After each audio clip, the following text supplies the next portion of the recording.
C'est à vous de choisir. Donc, au lingo le choisir Njelo et même en moi. Au poni, au lingo choisir Njelo et même en kufa kakayo. Dans de l'X à poni na parce que Moïse Mbiye. Depuis ma cambo, il y a eu beaucoup de problématiques. Hein, vous avez un problème de belé de l'X ces derniers temps. Celui qui a un problématique, il y a un problématique. Non, il y a eu ma cambo ces derniers temps. On est de partout, installez-vous très confortablement. Madame Tiffany, moi, il y a un combattre de la façon tout. So, quand on a raté, c'est parce que au yebi alliance dans le ngai ba poisonnanga ba boikela ba masse la télévision. Si je suis en vie, c'est par la grâce de Dieu. On a akoyi ba zo na nzela. Ce qu'on ba bazo ko comprendre te. Ba bazo ko ba réalité te. Ba tout abike le lot on ça la marche. Le na plus na bande de ça ba image. Marche c'est la guité. Le lot abike oh s'il te plaît. Oh image oh église bakanga. Papa na Silvano. Mais il y a des personnes, des malfaiteurs, des sirènes chrétiennes, des cartages chrétiennes. Oh, bah ça, il va compte, bah ça, il va me belé à ma bête pour la connaître Moïse Mbiye. Ah, quand tu as belé, donc ton compte parce que la vérité, tout sur le pasteur Moïse Mbiye et la sœur Eliane, la vérité de ce volcan est au rejoint parce que la bouche autorisée. Hein, fraîchement, tu vas passer Moïse Mbiye, c'est son nom Barcelone. Batou parce que le autre le bac est de Eliane qui bilingue, avant de le battre dans Dakar. Donc on reconnaître que Moïse Mbiye a bien de Eliane. On s'analyse mobimba. Ndekole na lukanzambe bavoka ne ba lukanzambe au moins la réserve de l'éternel baba qui m'interpelle yo na Kinshasa au bangwa matin na nzembo la réserve de l'éternel totika obungisa ba héros na ba héroïne na biso. Moïse Mbiye c'est un homme de Dieu. On dit ma pamboli la prédication, on dit ma pamboli la loyemo, azana pour la restauration na biso. Moïse Mbiye c'est un humain, mais c'est l'instrument de Dieu. Un homme de Dieu azana maloba ya ko bénir yo, un homme de Dieu azana maloba ya ko. Donc pour te dire quoi en résumé, bandeko songolo pakala makamba bongisa na famille makamba bongisa na église boloki passage ce que comme la justice to que nango pekaka na justice donc yo zanga moko wanga mona ba prophète baraka mogisho bino boko côté la pasteur Moïse Mbiye wa banga moko pour le sara biloba loba te ba komo musoso tanga tanga komba Moïse Mbiye tanga na komba Tiffany moko tanga na komba mama na nsomia mais prophète baraka pa au le baka le quoi non il faut que tu le bilendi. Dans lundi à lobby, vous boya, parce que boya. Et ça la même Alain qui a la zalana. Boya, au télémacam. De boya au télémacam.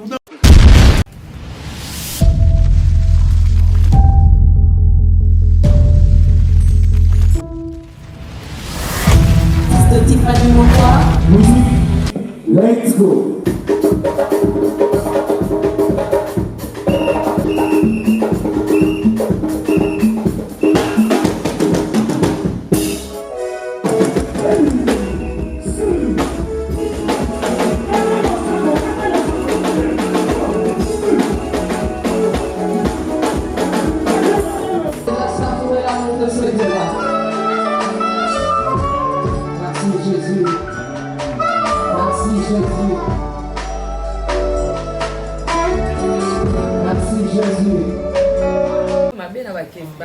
Ma commentaire hein. C'est dans zone c'est la bango.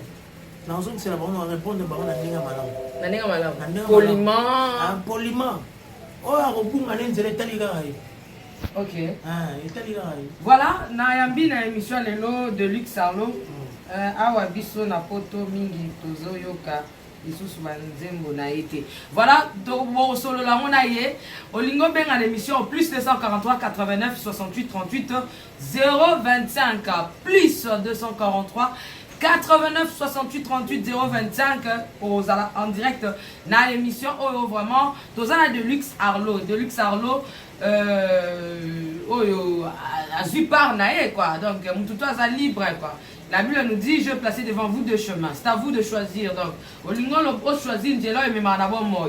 Au poni, au lingo choisir Njelo et même en akufa kakayo. Donc, de l'X à poni nae pasteur Moïse Mbiye. Donc, azo lobela nae sur pasteur Moïse Mbiye. Donc, azo tali sa vérité. Oh, y'a yebi que sa vérité. Ne azo lobela yango. Voilà. To supporter pour que to ekaba vérité. Na sepelaka ndenge papa Moïse Mbiye, papa Moïse Mbiye malobaga. Si tu fermes la porte, hein? Au mensonge, la vérité reste d'ailleurs. Donc, si on a dit que Azam Moïse, Donc, s'attendre à la vérité, c'est qu'il dit banda. Moi, je suis vérité, ça te faut que tu attends le coup pour que vérité tant ya et sokola. De luxe depuis ma cambo, il y a beaucoup de problématiques. Hein, vous avez un problème de de luxe ces derniers temps. Ce qui est problématique, ça va problématique. Non, il y a bien ma cambo ces derniers temps. De partout, installez-vous très confortablement. Parce qu'on a répondu à la Bible, il y a la vérité, il y a le solo.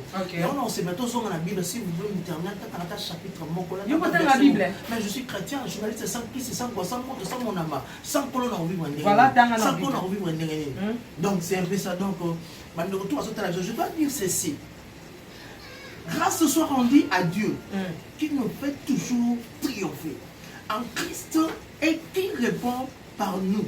En tout l'odeur de sa connaissance, nous sommes en effet pour Dieu la bonne odeur de Christ parmi ceux qui sont sauvés et parmi ceux qui périssent, car nous ne falsifions point la parole de Dieu.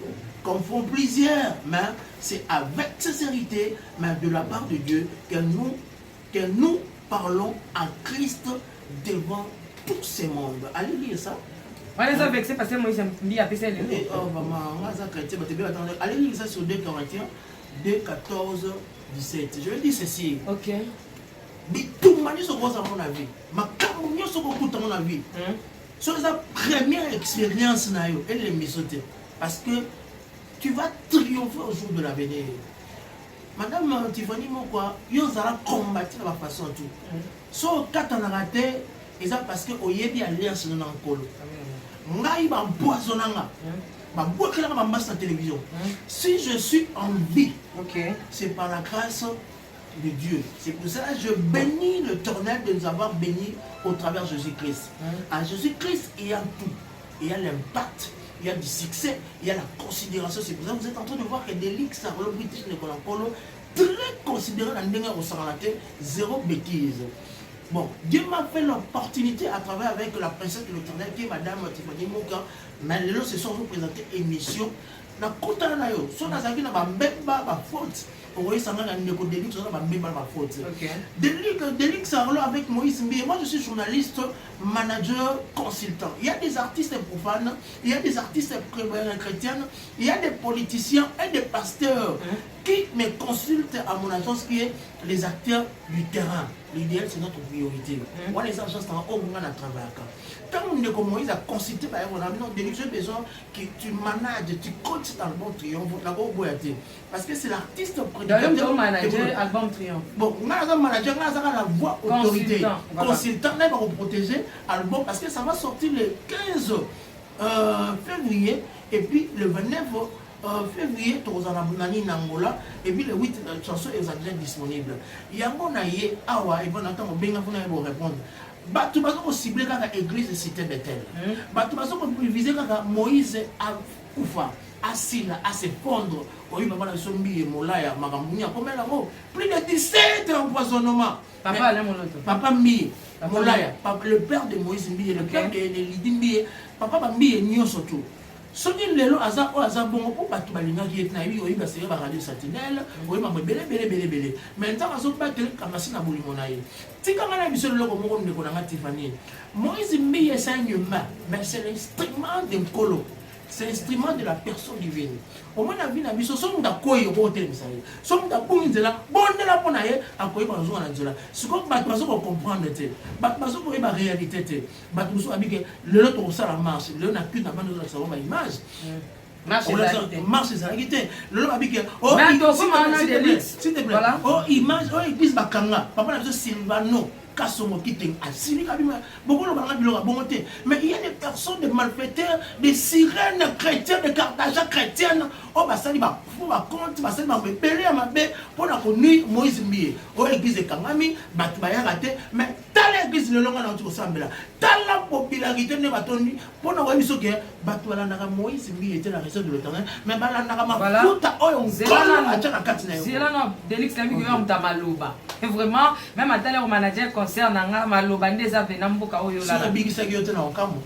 parce que ça qui faut ça ça me qui sengana qui mayo voilà mais tika tout ça OK musique un peu tout ça nous awa merci Titi Mukendi bye bye au revoir bye bye Lik que le Seigneur te bénisse mais de Lix depuis makambo e bandi tu comprends te de Lix oye na virage tant makambo e bandi ya ndeko Eliana pasteur Moïse Mbiye ozala ki wapi parce que oye ko ça la mission juste kana basuka ozala ki wapi ne bande no bimeli biso ka we pas au bandi ko donc tu peux am tout bakata ne bakino baloba au moins la réserve de l'Éternel Moïse Mbiye chantre l'Éternel l'artiste prédicateur et producteur tika ngana biso c'est un bosseur à travers danser alors on met à concert de Moro na Bobo toi avec madame Rebecca na bande retour à l'autre de partout hein tout ça ils confondent de poste et botaï mais belle bande de max bande de sur la chemise ça qui voilà Moïse Mbiye me connaît très bien moi je connais très bien l'artiste vous avez compris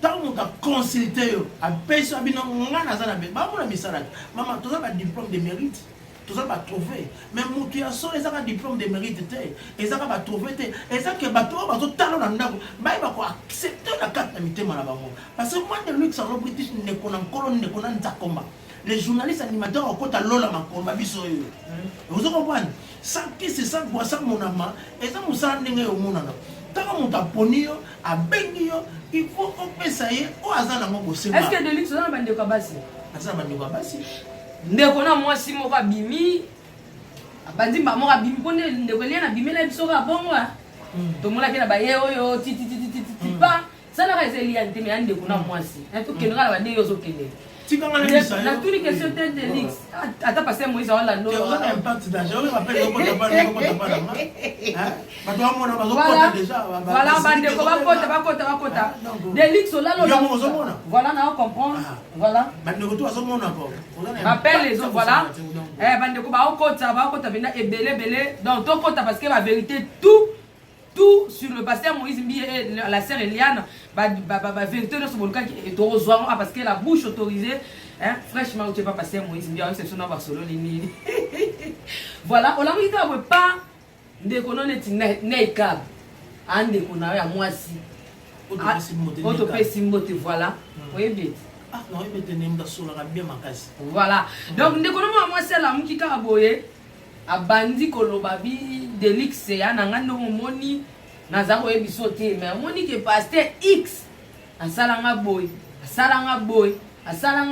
akobino ba bebe pour za bazua na baneki na bino basi de Lix alongoli sanga bazemi asalanga boy siko de Lix oyebisa ndeko na mwasi nini attitude no pena vérité en vérité je vous l'ai dit de Bible loba ou ti église et ça la ndenge ni bandeko tout parce que tu as sur travail cet entretien c'est trop magazine autre soit là live au moins ndeko Eliane une fois c'est reparti une fois c'est ma bolingi c'est pas nzambe nan ndeko Eliane teno bandeko na to tena na yo na zabisa yo moi so maleki na o cheke na sale chekad ko sa chekad non bita kuna yeba o cheke so na ngina episode ndenge ndeko Eliane fois c'est ma bolingi parce qu'il n'est pas encore tard au moins Moïse Mbiye artiste prédicateur et puis c'est un producteur. On a des luxe à l'eau, mais on a eu un journaliste. Ok.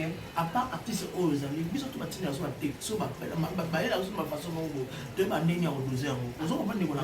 Nicolas passe à Bolim Sando na Congo et Nzambe. Parce que tout le monde a vu il a fait des coups avec Kofi Olomide, des publicités avec Fali Poupa. Avocat na lobby, avocat na biki ezayete. Yo kana bisayo papa totally confort de presse ngana yo. Taba lobby ko sala clip na Kofi Olomide. Atuni ndeko Eliane asala clip na Kofi Olomide. Est-ce ça mabe? Après ko ezaye. Alors taba bi oh non, mawala mo. Kofi bigi ça ayo changer ezaye te to tira ko ça.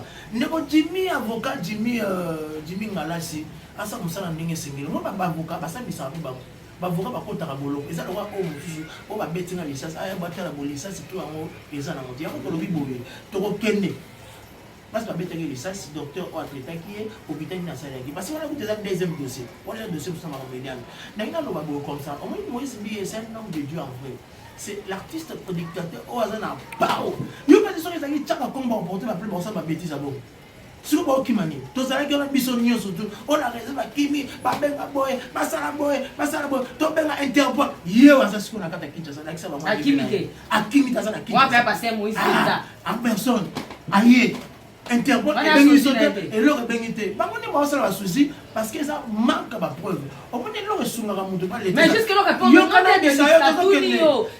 mwasi aye na bamakambo bongo esala ndenge nini soko pendant 5 ans bilengi tu ande koyoka na onde kobomba pwani bilengi tu ozoyoka ozobenga mon limité ozobenga Tiffany te ozobenga Denis Salote kama kama mtango ebardele ko bobenga mama Denis mama ngani mais abanga kite parce que ba prometa que ba bala yo ba bana promesse Tiffany omoni baba exemple na biso boyo omoni na Congo na biso mama oyo na biso omoni na Congo na biso makambo yo aussi masute oleki je voulais pas le détruire je voulais seulement faire gagner les hommes tandenga zo sala ikolela na ye on sala analyse mobimba Nicolas na Lukanzambe, bavoka ni ba Lukanzambe. Au moins la question de l'état, baba qui m'interpelle, il y a na Kinshasa. Nicolas a luka vérité, a luka le samo. Net comme ce matin, babi au église et ça a ressuscité. Église ça nini et couvre. Oh ba bazar liberté. La piste va te église n'est ça. Donc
naolia bakiti na bamesa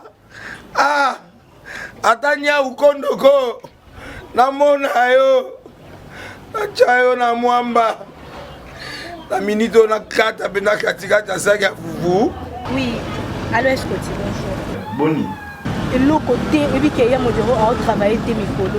Donc dès tout ça on a eu galère na niveau 0. Tout ça là boy. Moi il naza mbongo vraiment mingité. Mais nazo tchela bino moi mukio naza nango na agence moko boy Nazareta. Sarita c'est du sérieux. Oh. Maman comment des bongo donc yo pesa au fouti mbongo pour na partir à poto biso to ya to jubiloko. Na bengi ya Scotty. Agence moi ifungami comme nango Nazareta. Na kufie. Agence lisusu. Ndeke sansu mulongo kuna.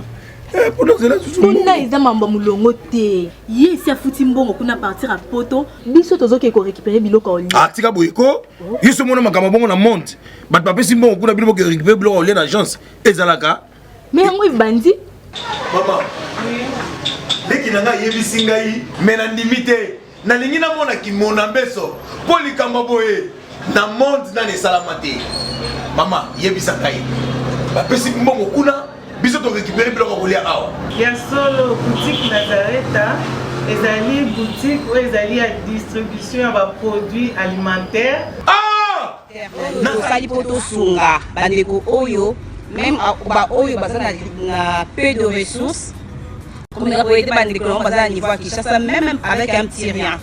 Donc à partir à $10, $15 donc so na mbongo te ndeko na poto ko sunga yo awu zika biloko kolia. Eh maman Nazareta nzamba pambola ya bakise mikole belé awa na sena mokili et bongo awa tozawa poto yeba adresse awa la boutique Nazareta est ici à Kubunga T toza sur avenue Monkoto numéro 1 direction Elengesa face à face na église catholique Saint-Vincent.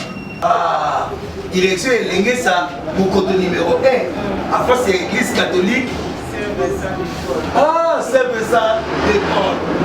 bon numéro de téléphone vous avez monté déjà vous avez nango on a 3 numéros pour Paris vous avez un numéro pour la Suisse vous avez un numéro pour la Suède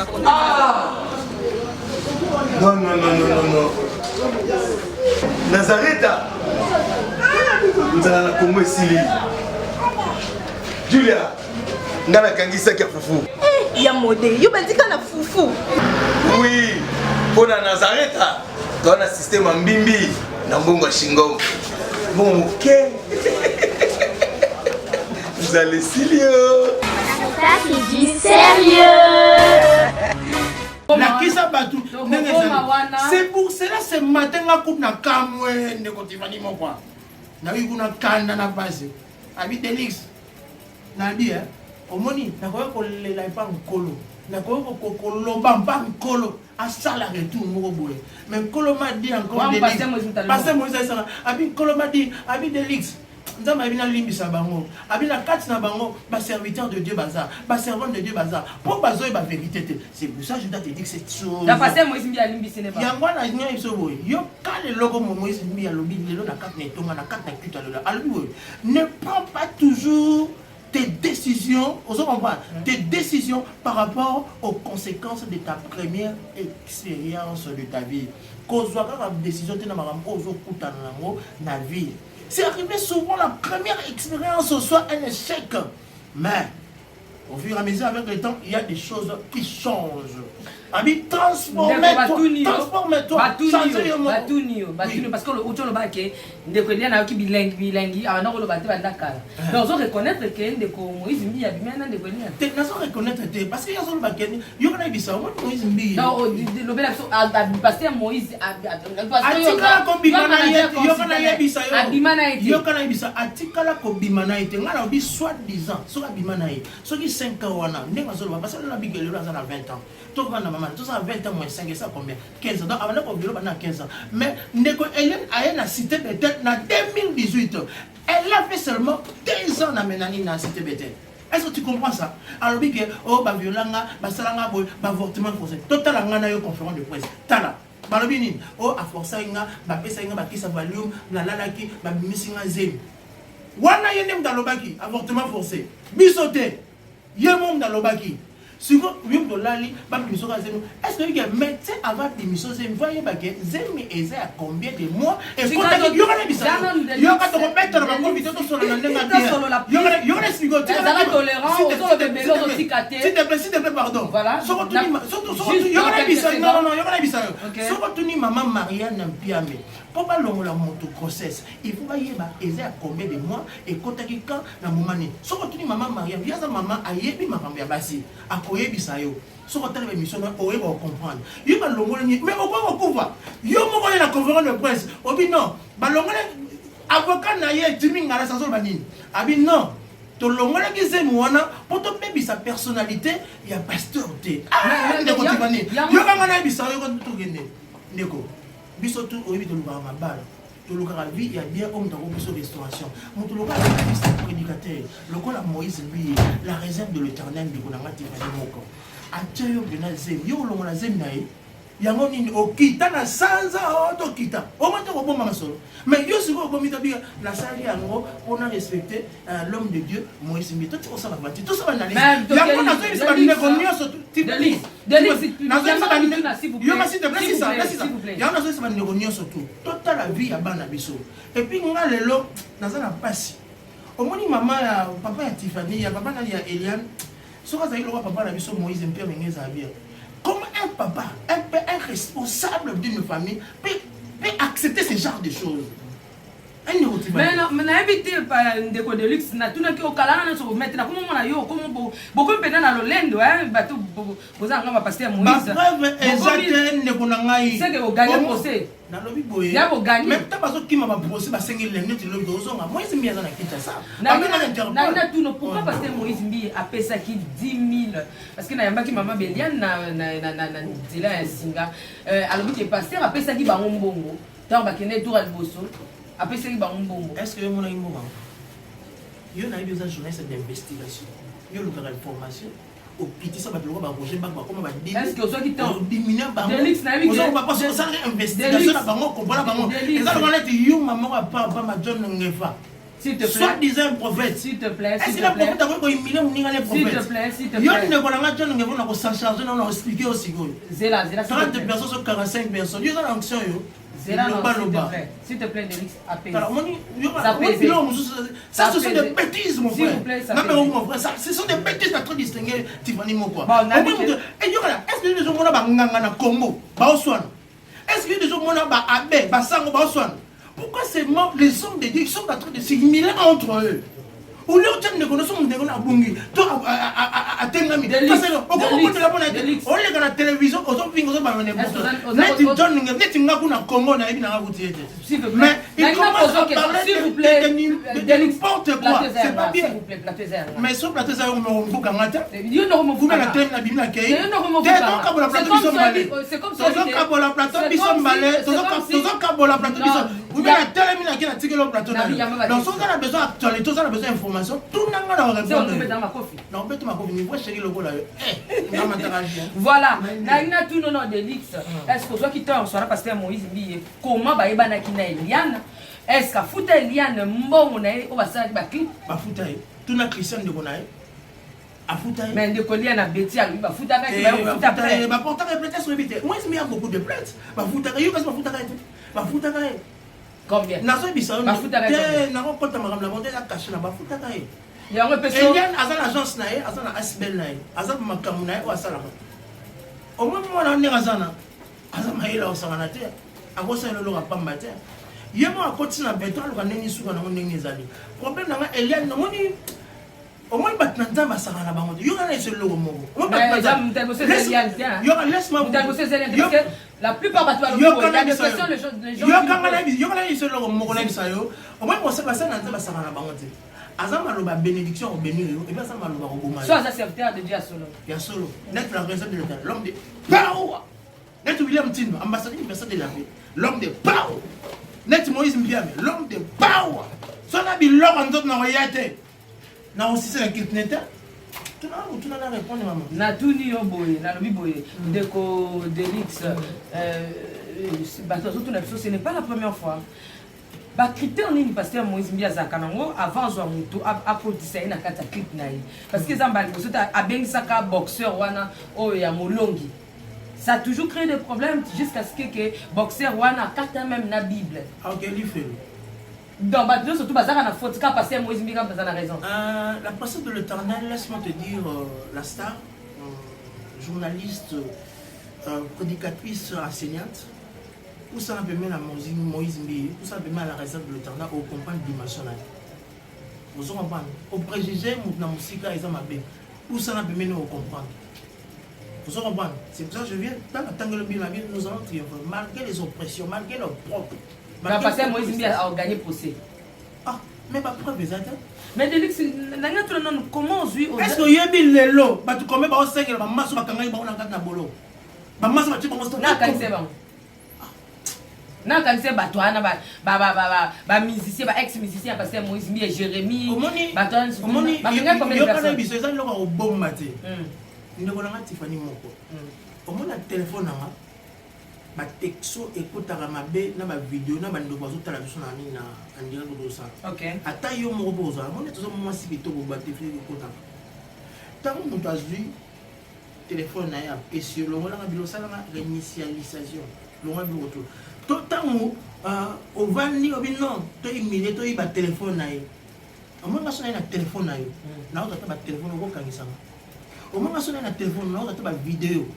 Oko kanga na bolo parce que ça na consentement na oti na kanise ba yo kana bisa yo moni Moïse Mbiye azana administration mobile aza artiste prédicateur ba bilo musu ya sala ngati ngau na kamo lelo ba musu oh sala boye to abino Delix na ko sa ba ma bête. Dieu m'a dit ce matin ce sont mes frères ce sont mes sœurs na kanise ba na kanise ba Maman, tant que vous avez une idée, au moins, on a un problème. Tu as un famille, papa, Moïse, bien.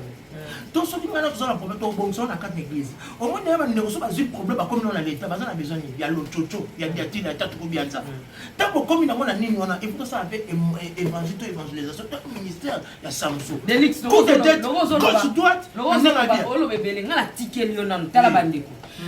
ça les la biso analyse parce que comment le balé les abuse comment boire les solo na babi que ça solo tes abuse tant on la caméra so iso que yoza muntu uti koza kota pasteur Moïse Mbiye to bomba na tete lo bana face ozo lia diati la koto mikolo diati la mikolo pasteur Moïse Mbiye on laisse bien bientôt et ça qu'on a bêté sur les ya na lobi yo la ndabisi kama e chola ah te nga za moyibi tana est-ce qu'on a la beauté na famille bien bitala nan bandeko ba ko la ya na bitala nan parce que au auditeur au soir pasteur Moïse Mbiye la réserve de l'Éternel yebisa bandeko bazo landa yo c'est là ba fendenge zobima est-ce qu'on peut mettre la solo dans 3 minutes qu'est-ce qui s'est passé réellement ou bien qu'est-ce qui se passe na ngina lo baka que Moïse Mbiye c'est un humain azam mutu azam kolo yesu te est-ce que vous comprenez mais c'est l'instrument de Jésus-Christ c'est l'instrument de la personne divine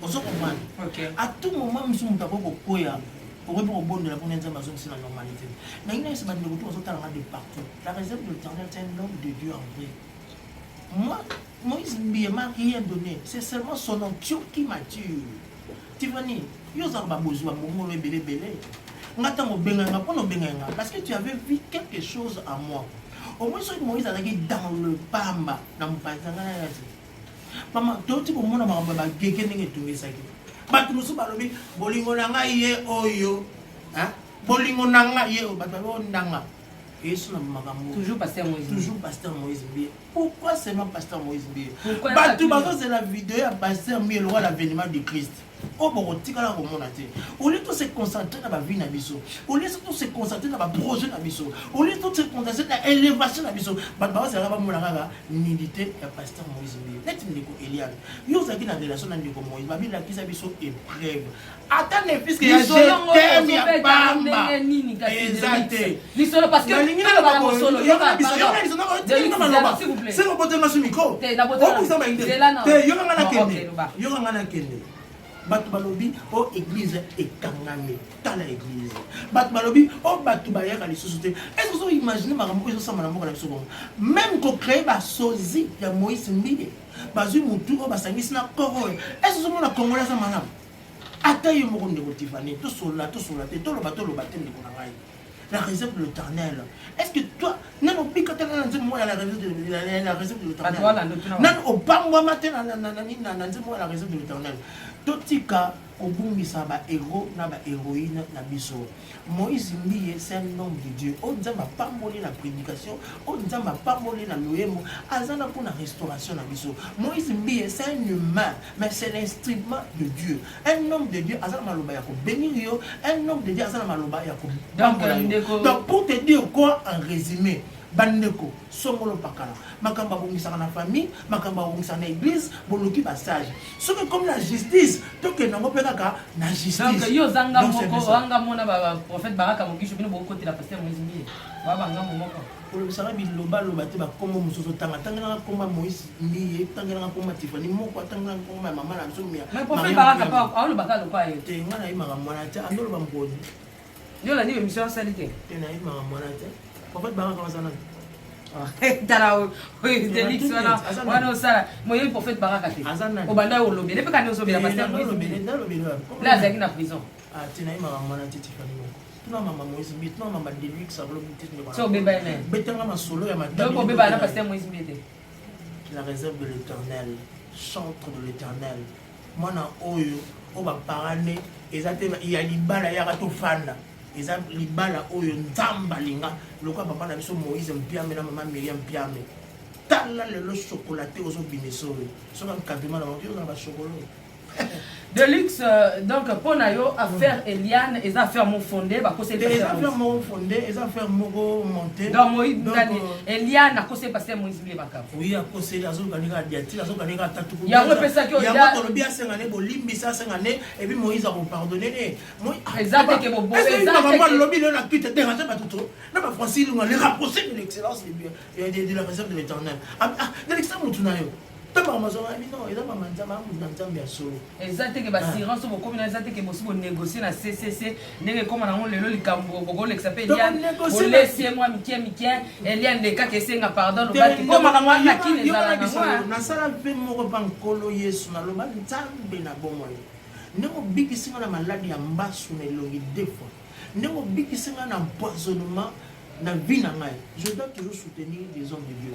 Allez lire dans la Bible, nulle part dans mon Yesu, Dieu a ôté le bassin de Nzambe. Que ce soit dans le bon ou dans le mal. Divine fille, ça soit dans Paris, à Imagamon, dans Zoroma.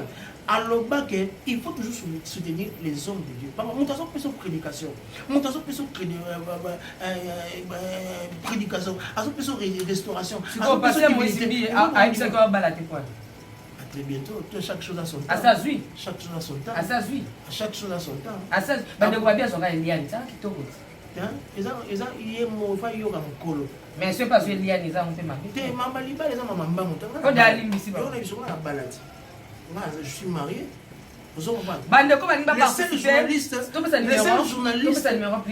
Bandeko va participer. Plus 243 89 68 38 025. Na WhatsApp, partout vous participez.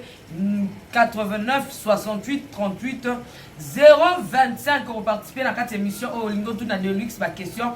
Donc au bengi au tout na ma question. Tout pour combien de bisous on a WhatsApp 89 68 38 025. Delix Arlo.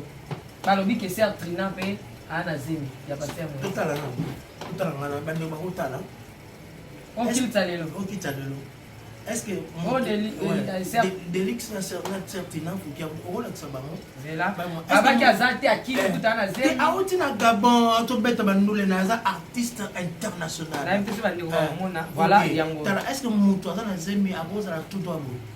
Non zemi ke ezala kai bani kem tout ça za. Balaba ki c'est 3 mois. Tu n'as fouqué à te bientôt par Oloba. Ils appellent la réserve de après maman Oloba. 243 89 pardon, ça numéro va découvrir retourner. 89 68 38 025. Et on vous met dans la WhatsApp donc 89 68 38 025. Voilà la sœur Trina est là. Balba Kazana Zem Daza Zem a passé Moïse Mbete. Ils ont un mensonge. Tout le monde a Photoshop. L'acception dans Photoshop, Photoshop est banqui. Aux autres tu vas dans Photoshop. T'as les lunettes, les lunettes, la batine, les lunettes, ah, t'as mon tour, t'as mon bimba. Est-ce que vous pétez à Eliane, nous autres, avec santé, Eliane, ils ont bien hasard, nous décommencer. Non, Eliane. Voilà, ma gamme, les avocats, les bazar, t'as mon tour, bazar, qui est sous-y, t'as le Moïse Mbi, t'as le niveau, va congolais, Boutana Binomo. Boutana Binomo, voilà tout ça. Boutana Binomo, au moins, passer Moïse Mbi. Passer Moïse Mbi, t'as ce que nous t'avons eu. Au niveau de Moussara, et tout le monde a taillé sur ta dimension. Au niveau de $2000, on a société à Israël. On a bien la réserve, on a un matériel qui balle. On a mais tu as tout na yo. Tu as tout mon tour. Beaucoup de gens sont soucis. Beaucoup comprennent que ma preuve est atteinte. Beaucoup ont dit que la cabale. Et ça, moi, je me suis dit, ngai sérieux cité Bethel, na tu ko longwa, na cité Bethel pour pasteur aso bi mana chantre, aso bi mana ba témoigner. So public au niveau total wana église. On m'a dit que ma faute ça la carte. Et puis aujourd'hui, yo pas mis ça yo. L'onction c'était terriblement avec la réserve de l'éternel Moïse Mbi. Oui, que ça vous pele nzamba tika ki azepi na mo onction na ma faute ezalaka kake. Mais nzamba déjà kaki abwa kaki. Mazeka na mafuta. Laisse-moi vous dire. Ah bon, moi 1000 personnes là. Comment dit tu moi le non c'est vanté. Donc le nom de Delix Arlo a un impact sur santé. Considération au travers le monde.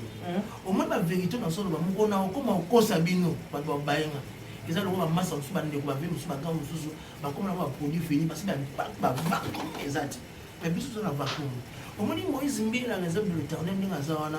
Aza artiste prédicateur puis producteur oyo aza na atalaka na longueur d'avance na etali ba génération ya raison na lelo na lobité ma tala ka oyo zoboya ni bona ma na bona na lobato ya bien c'est seulement la justice le dossier comme na niveau ni dossier ça pour la confrontation la raison de l'éternel là lobaki adon à ça ba ngité ba kimaki ba ngité est-ce que parce que Moïse a se présenté devant na mais avant c'est la bango non il faut que le lundi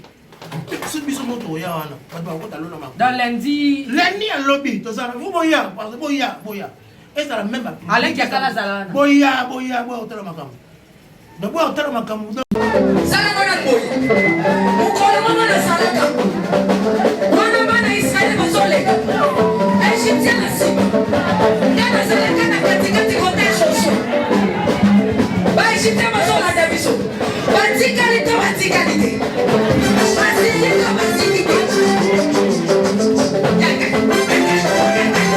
loba satana aza na baproblème asimbi kisi asimbi kisi eya likambo ya kisi te yo mpe okende oluka kisi na osala nini osimba. Bien-aimés dans le Seigneur, le son des cloches vient de sonner pour éclairer le monde à l'intérêt des saluts des âmes. Hey, hey, hey. Les Nazaréens Productions vous présentent la princesse de l'éternel Tiffany Mokwa dans l'album Trône en featuring avec le pasteur Henri Papa Moulaga et le frère Billy Bilombage avec des chansons comme Kembo Alléluia Osana na Yahweh Oezo matanga na motema ezebele Yango na yebisi yo d'âge en âge et les quatre êtres vivants disaient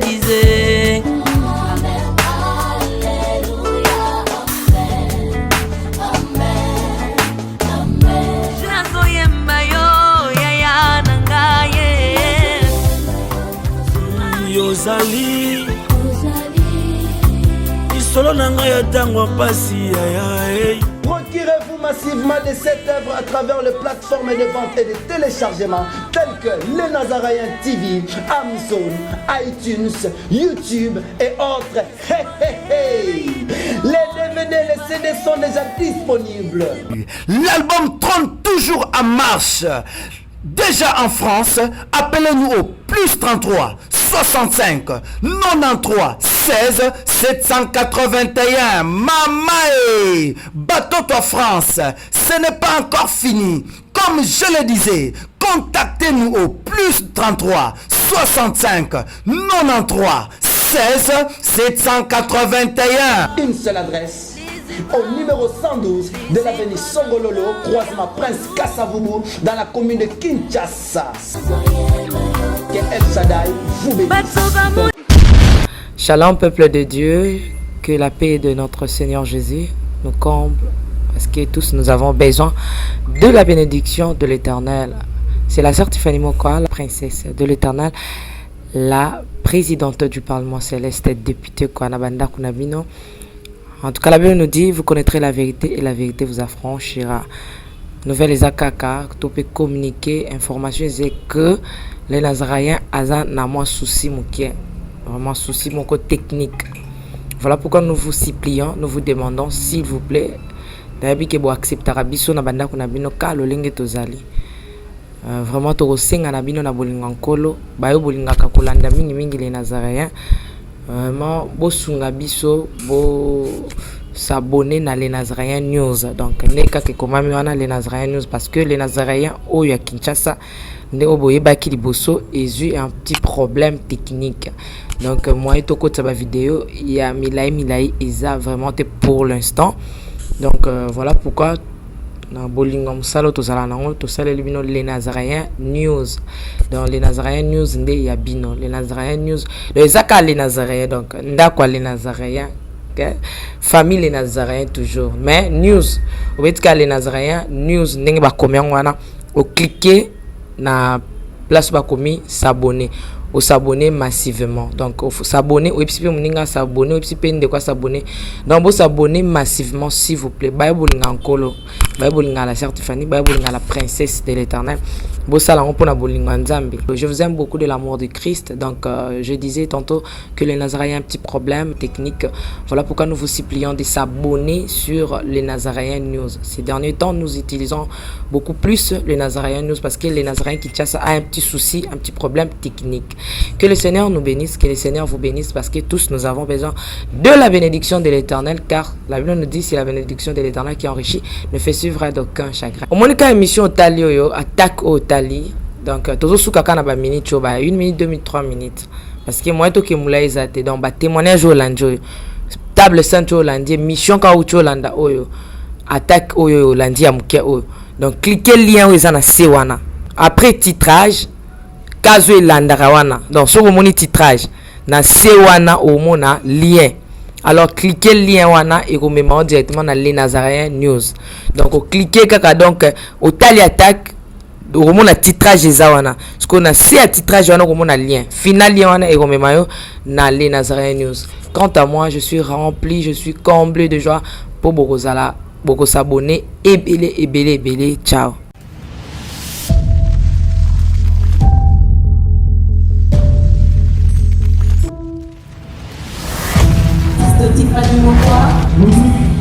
Let's go.